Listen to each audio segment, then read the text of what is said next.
Bienvenue tout le monde dans cette nouvelle vidéo. Donc l'exercice vous demande de réaliser un algorithme qui, à partir d'un entier relatif à 4 chiffres introduits par l'utilisateur, il va calculer son image dans un miroir. Donc si par exemple j'ai un nombre 1542 et je place devant ce nombre un miroir, d'accord? Donc l'image de ce nombre dans un miroir est le nombre suivant, 2, 4, 5, 1, 2. Donc vous allez remarquer que c'est juste une inversion de l'ordre des chiffres qui constitue ce nombre. Donc sachez qu'il existe plusieurs solutions, mais je vais vous proposer une seule. Donc ma solution est la suivante. Si par exemple j'ai n égale 1542, pour inverser l'ordre des chiffres qui constituent ce nombre, qu'est-ce que je vais faire? Je vais commencer par extraire de droite à gauche les chiffres qui constituent ce nombre. Donc dans une variable A, je vais stocker le chiffre des unités. Dans une variable B, je vais stocker le chiffre des dizaines. Dans une variable C, je vais stocker le chiffre des centaines. Et finalement, dans une variable D, je vais stocker le chiffre des milliers. Et puis, avec une autre astuce, je vais inverser ces chiffres pour obtenir l'image dans un miroir. Donc, on a dit que on va prendre n égale 1542. Donc pour extraire le chiffre le plus à droite, le chiffre des unités, qu'est-ce que je vais faire? Je vais mettre A égale n mod 10. Donc cette opération me permet d'extraire le chiffre des unités. Donc n mod 10 égale 1542 mod 10 qui est égal à 2. Donc j'ai réussi à extraire ce 2, le chiffre des unités. Donc B égale n div 10 mod 10.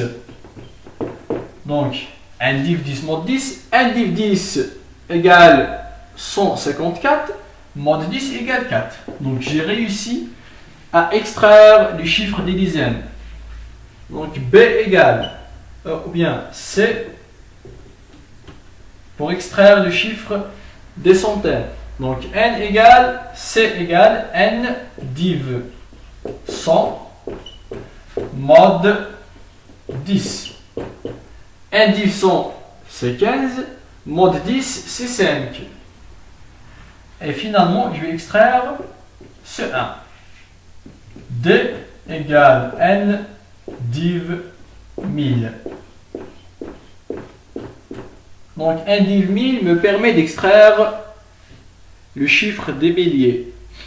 Donc égal 1. Donc dans A j'ai le chiffre des unités, dans B j'ai le chiffre des dizaines, dans C j'ai le chiffre des centaines, dans D j'ai le chiffre des milliers.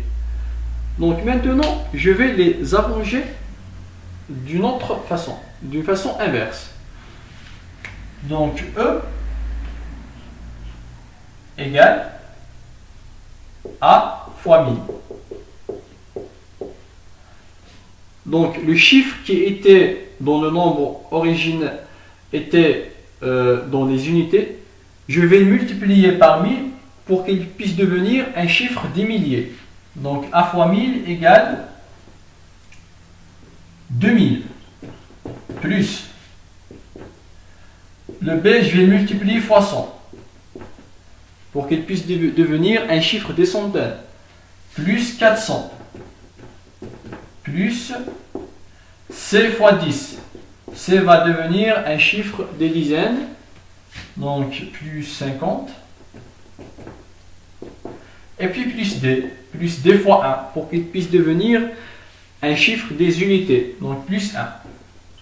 Si vous effectuez ce calcul, vous allez obtenir 2451 égale 2451. Donc c'est vrai, 2451 est l'image dans un miroir du nombre 1542. Donc, on a résolu le problème. Donc, il ne reste qu'à copier et coller ces instructions dans notre algorithme final.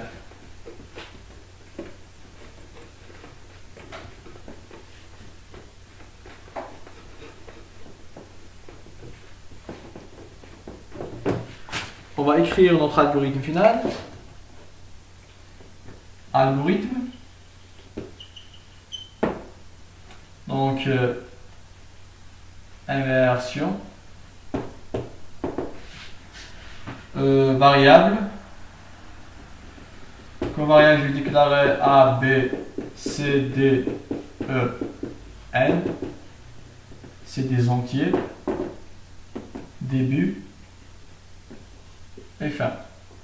Donc dans ce bloc, je vais copier les instructions que j'ai déduites de l'exemple précédent. Début. Je vais lire la valeur de n. Je vais mettre A égale n mod 10. B égale n div 10 mod 10. C égale n div 100 mod 10. Et D égale directement n div 1000. N div 1000. Et finalement, je vais construire mon nombre. E égale A fois 1000 plus B fois 100 plus C fois 10 plus D. Et j'affiche le résultat. Écrire E. Donc l'exercice est simple. Donc vous pouvez essayer de déduire le nombre miroir d'un nombre à 3 chiffres, à 2 chiffres, à 5 chiffres, pour vous exercer un petit peu. Donc à la prochaine vidéo.